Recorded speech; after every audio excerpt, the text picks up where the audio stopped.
का semester third जो previous year के क्वेश्चन इसमें हल करवाएंगे। सब्जेक्ट का नाम है इंटरनेशनल पॉलिटिकल इकोनॉमिक, अंतर्राष्ट्रीय राजनीतिक अर्थव्यवस्था है। ये हिंदी मीडियम में रहने वाला है पूरा का पूरा वीडियो। तो हिंदी मीडियम वालों के लिए ये सबसे जो बिल्कुल मिलना ही मुश्किल होता है ये नोट्स। सारे सब्जेक्ट अब इंग्लिश में हो मतलब दे मिलते हैं नोट्स इनके। तो हिंदी में हमने प्रोवाइड किया है इसके सारे के सारे जो क्वेश्चन भी प्रीवियस ईयर के क्वेश्चन है, मतलब 2 का इंक्लूड किया गया इसमें 3 पार्ट में डिवाइड हो सकता है। तो आप ये पूरा वीडियो देखें तभी आपको समझ में आएगा। और उसके साथ हम अगर कोई आपको सवाल रहता है या क्वेश्चन है तो आप हमें कमेंट करके पूछ सकते हैं। चलिए हम पहला क्वेश्चन के ऊपर हम देखेंगे जो हमारा है, अंतर्राष्ट्रीय राजनीतिक अर्थव्यवस्था के उदारवादी और आर्थिक राष्ट्रवादी दृष्टिकोण में राष्ट्र राज्य के समझ में किस प्रकार भिन्न है। आपके अनुसार आज राष्ट्र राज्य की समझ में के लिए इनमें से कौन सा दृष्टिकोण प्रासंगिक है। बिल्कुल, तो इसमें इसमें तुलना करना है, हमें तुलना कर सकते हैं कि इसमें क्या है कि पहले से जो चलते आ रहा है वो आने वाले समय में किस प्रकार बदलाव हो गया।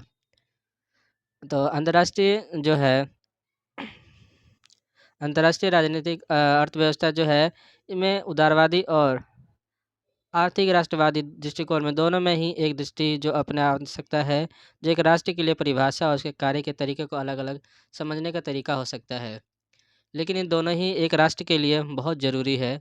जो अगर एक कम पड़ता है तो दूसरा को मतलब उतना नहीं किया जा सकता, इसलिए हम दोनों को लेकर चले तो हम देख सकते हैं इसमें क्या है कि कमियां कि जो उदारवादी और आर्थिक राष्ट्रवाद को दोनों के लिए एक प्रासंगिक हो सकता है कि नहीं। तो हम पहला उदारवादी के दृष्टिकोण से हम समझते हैं। उदारवादी का यही सिद्धांत है कि बाजारों को मुक्त कर दिया जाना चाहिए और राष्ट्र के बीच कोई ऐसा सहयोग बढ़ावा देना चाहिए जो दृष्टि को वैश्विक को सकारात्मक तरीके से अपने आप को देख सके। इसमें कोई रुकावट ना हो राज्य के खिलाफ से। और जिस तरह से इसका मानना है कि व्यापार को निवेश और अंतर्राष्ट्रीय सहयोग सभी देशों के लिए लाभ के लिए होता है। उदारवादी का दृष्टिकोण यही है कि एक राज्य को संपूर्ण इकाई के रूप में देखा जाना चाहिए, लेकिन इसमें भूमिका अलग अलग हो सकती हैं, जैसे कि क्योंकि इसके चलते बाजार और निजी को क्षेत्र को नियंत्रण प्रमुख होता है और राज्य को एक लॉ न्याय की सुरक्षा के सीमित कर देना होता है। और उदारवादी की दृष्टि का यही मानना है कि ये राज्य का कार्य के लिए होने चाहिए जो वैश्विक को मुक्त बाजार बना दे। और जैसे कि कुछ संस्थाएं हैं जो डब्ल्यूटीओ और आईएमएफ, वर्ल्ड बैंक, इसके साथ साथ हम कह सकते हैं कि जो दृष्टिकोण आने वाला है वो उदाहरण के लिए हम ये भी कह सकते हैं कि बिना किसी में कोई बाधा का हो सकता है। मतलब इनका उदारवादी का यही मानना है कि मुक्त बाजार होने चाहिए, इसमें कोई प्रतिबंध ना हो, इसमें कोई रुकावट ना हो, इसमें कोई राज्य अपने संक्षेप ना करे। साथ ही साथ इसके हम देख सकते हैं कि कुछ व्यापार के देश जो राज्य हम टोल टैक्स लेते हैं उस टोल टैक्स को भी फ्री कर देना चाहिए। इनका ये कहना है उदारवादियों का। वहीं हम देखें तो आर्थिक राष्ट्र दृष्टिकोण से हम देखें तो कह सकते हैं कि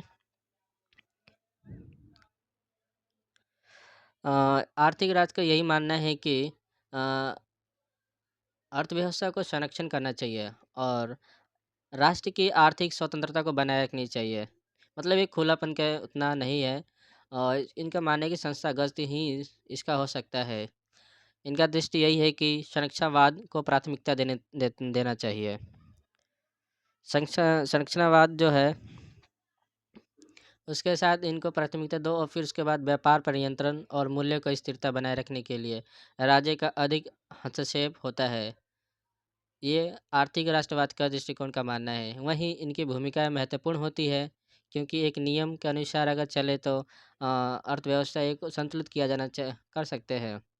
कुछ ऐसे देश हैं जो अपने राष्ट्र को, जैसे कि अमेरिका है, उसमें उतना नहीं है कि रुकावट इसमें हस्तक्षेप नहीं करता सरकार उतना। पर फिर भी जैसे कि भारत में देख ले तो ये नियम के अनुसार चलता है कि आपको इतना टैक्स देना, इतना को ये करना, आपको इतना कर सकते हैं।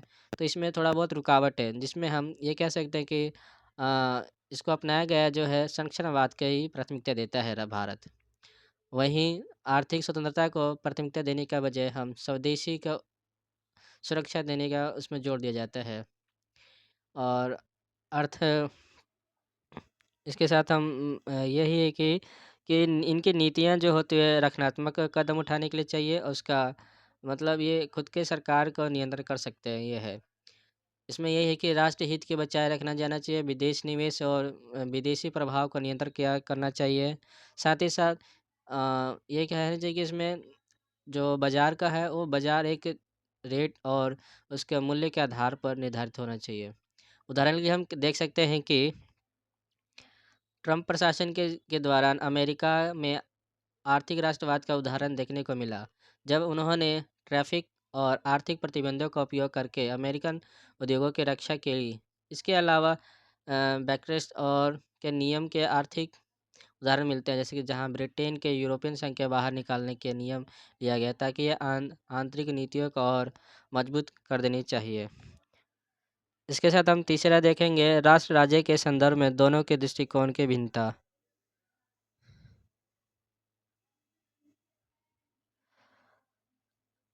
उदारवादी दृष्टिकोण में हमने ये देखा कि राष्ट्र राज्य का मुख्य कार्य केवल वैश्विक आर्थिक प्रणाली का हिस्सा बनता है, जहां एक खुले बाजार और बड़ा एक नेटवर्क का विस्तार होता है।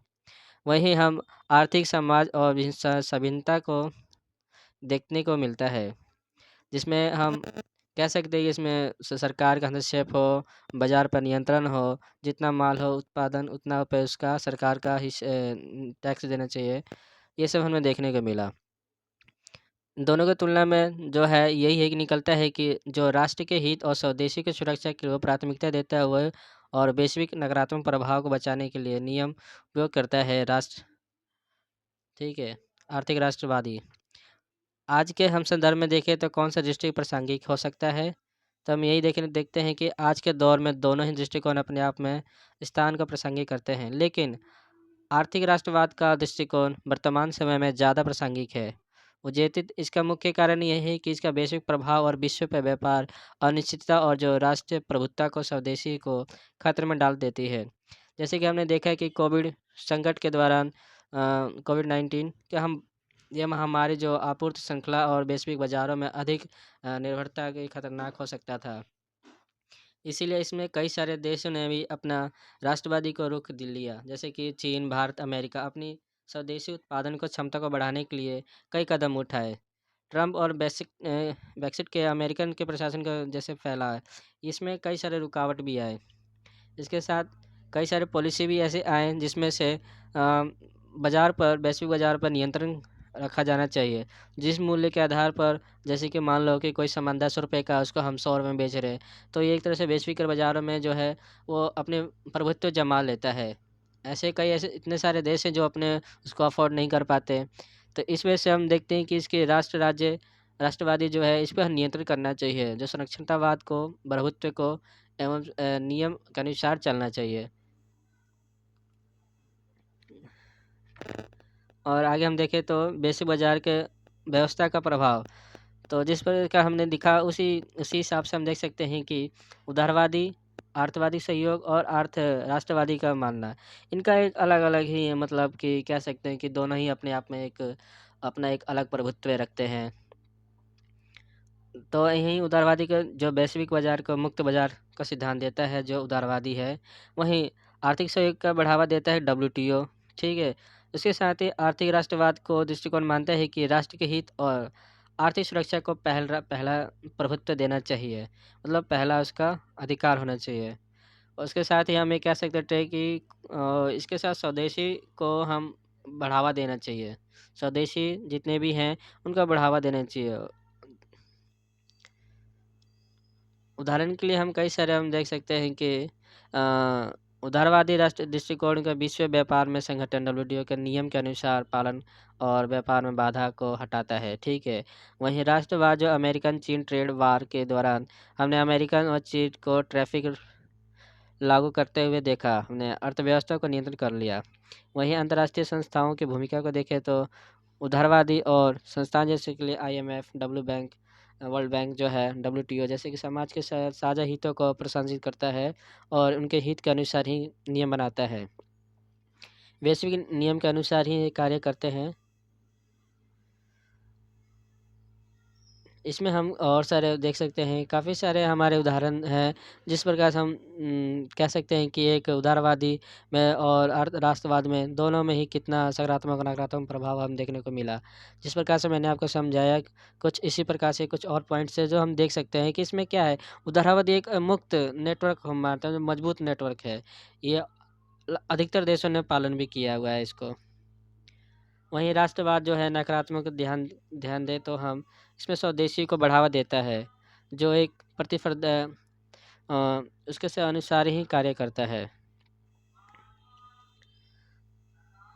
अगला देखें समृद्धि का सुरक्षा। सुरक्षा में इसमें देखें तो उदारवादी जिसका मानना है कि वैश्वीकरण और मुक्त बाजार से स्वदेशी को समृद्धि और विकास को मिलेगा। जब देश के बीच व्यापार और मुक्त प्रवाह होगा तो ये सभी को लिए आर्थिक रूप से सशक्त बनेगा।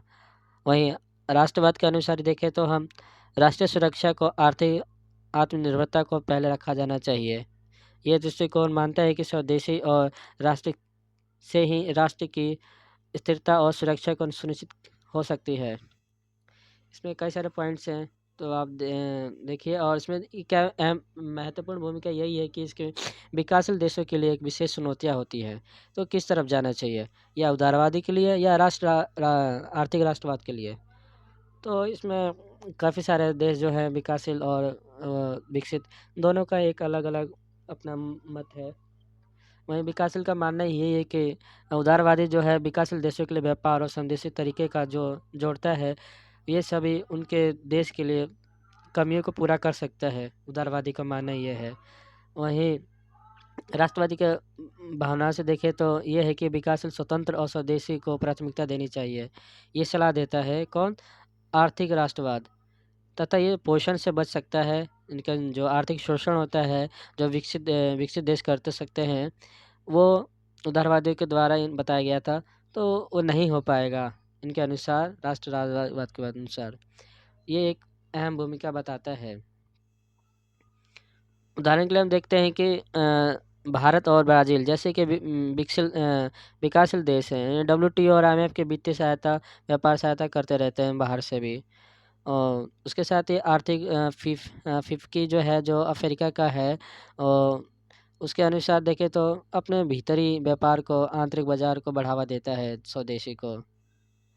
राष्ट्रहित बना वैश्विक सहयोग। इसमें हम देखें 10वां पॉइंट में तो उदारवादी में ये विश्वास किया जाता है कि सहयोग और समानता को एक राष्ट्र के बीच आपसी संबंधों को साझा और सिद्धांत को समाजवाद और संविधानात्मकता को वैश्विक सहयोग को राष्ट्र के हितों के अनुसार नुकसान पहुंचाता है, जो उसे नकारा जा सकता है। उसके अनुसार निष्कर्ष में हम यही निकलता है कि आज के समय में जो आर्थिक राष्ट्रवाद है अधिक प्रासंगिक प्रतीत होता है, खास करके वैश्विक संगठन जैसे कोविड-19 महामारी के व्यापार, युद्ध और वैश्विक आपूर्ति श्रृंखला को व्यवधान के लिए देखा जाता है। वहीं राष्ट्र राज्य की एक आंतरिक और सुरक्षा आर्थिक निर्भरता को सुनिश्चित करने के लिए महत्वपूर्ण कदम उठाता है। उदारवादी दृष्टिकोण में व्यापार और मुक्त बाजार के लिए एक लंबी अवधि और लाभकारी हो सकता है, जबकि वैश्विक वर्तमान समय में राष्ट्रवाद को प्रभावित करता है। ये प्रासंगिकता है क्योंकि ये एक राष्ट्र सुरक्षा और स्थानीय उद्योग के साथ साथ समाज की स्थिरता को बनाए रखता है। इसलिए हम कह सकते हैं कि कुल मिला के यही कह सकते हैं कि आर्थिक राष्ट्रवाद जो बेहतरीन है, ये प्रासंगिक है। Thank you. अब हम दूसरे क्वेश्चन के ऊपर ध्यान दें तो क्वेश्चन नंबर 2 जो है, क्या आपके विचार से संरचनावादी परिप्रेक्ष्य और बाजार की एक तात्विक आलोचना प्रदान करता है? क्या राज्य में राजनीति को अनुवर्तित करने के लिए संबंध में इनके ज्ञान और आपसे विशिष्ट बातें विवेचना कीजिए। जैसे कि हमने फर्स्ट क्वेश्चन में समझा था, संरचनावादी और उसके बाद राष्ट्र और वैश्विक, इसमें जो खुले तत्व थे, उसके अनुसार कुछ इसी प्रकार इसमें भी बताना है। संरचनावादी परिप्रेक्ष्य जो है, पर्सपेक्टिव, जो राज्य और बाजार के संबंध को महत्वपूर्ण तात्विकता आलोचना प्रस्तुत करता है। जैसे हम बाजार के भीतर राजनीतिक शक्तियों को संरचनाएं और उसके आपसी संबंधों को देखते हैं। बाजार के बीच संवाद समझने की कोशिश करता है, बल्कि यह राजनीतिक आर्थिक संरचनाएं किस प्रकार और सामाजिक को ता जो आर्थिक ताकत को प्रभावित करता है। तो हम इसके अनुसार कई सारे पॉइंट्स हैं जो इसको हम समझ सकते हैं। ठीक है। जैसे कि संरचनावाद दृष्टिकोण में हम राज्य और बाजार की आलोचना कर, ठीक है, इसमें बताते हैं। तो इसका पहला पॉइंट यही है कि राज्य और बाजार पर परस्पर संबंध। एक राज्य को एक राज्य को व्यापार के लिए उस पे संबंधों का अहम भूमिका अदा होता है।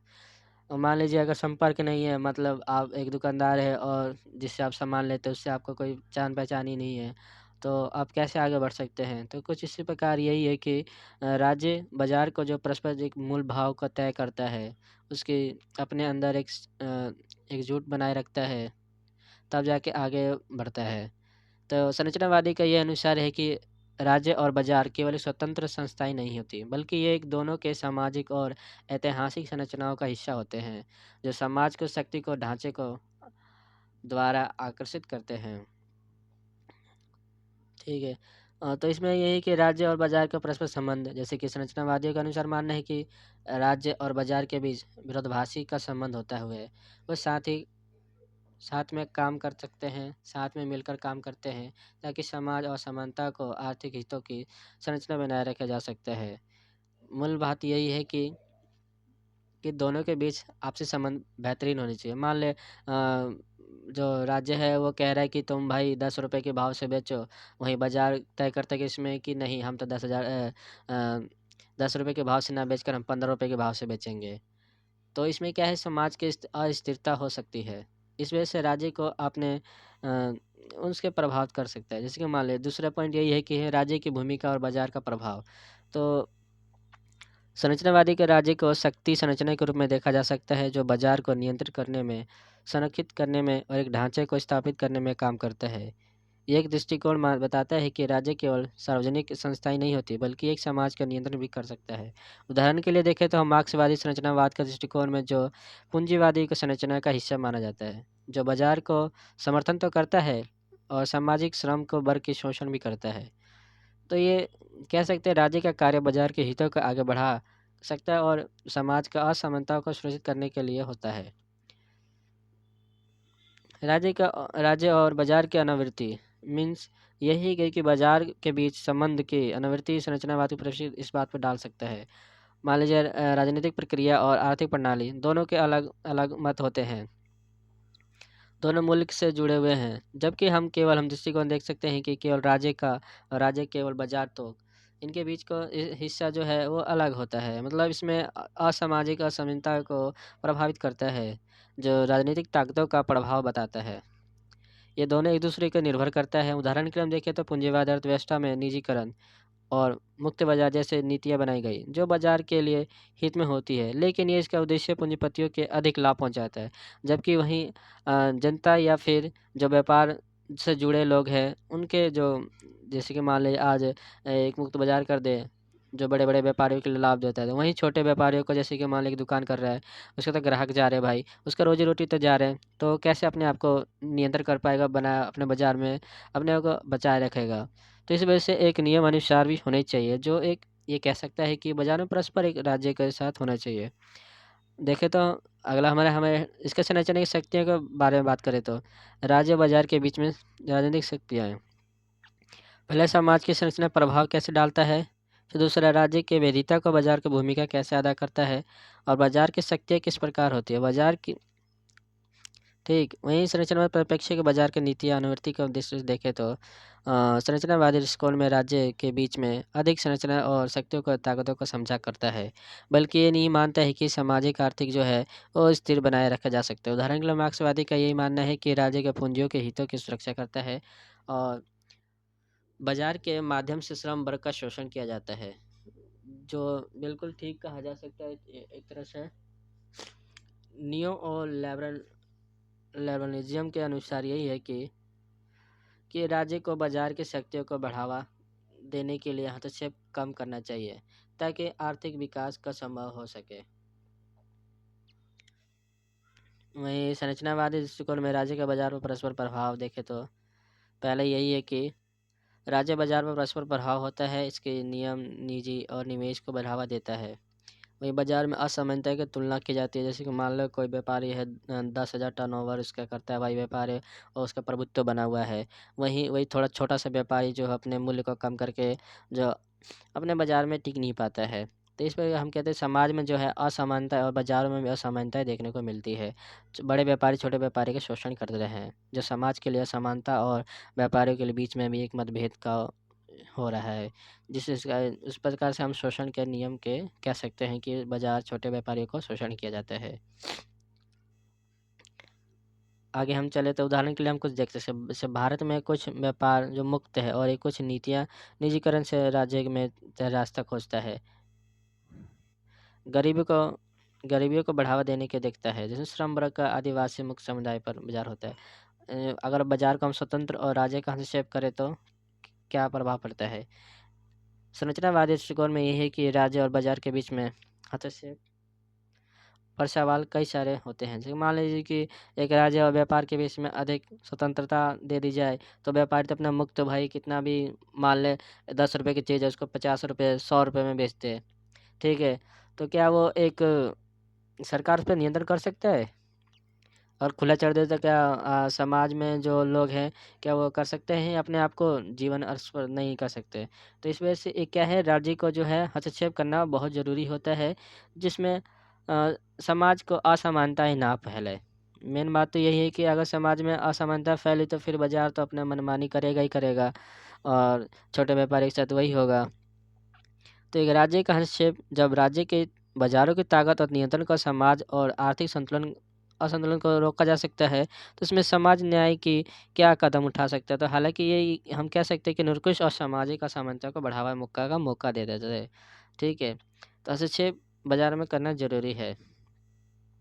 सातों देखें तो हम वैश्वीकरण का राज्य बाजार का संबंध किस प्रकार से, तो वहीं संरचनावादी को दृष्टिकोण में वैश्विक प्रभाव को समझने के लिए हम जहां बाजार और राज्य दोनों को हम देखते हैं जिसमें शक्तियां प्रभावित होती हैं।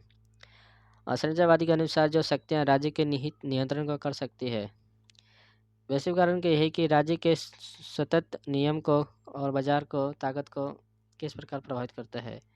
आईएमएफ जो वर्ल्ड बैंक है जो इसके साथ कई सारे विकसित जो पक्ष अपने देते हैं।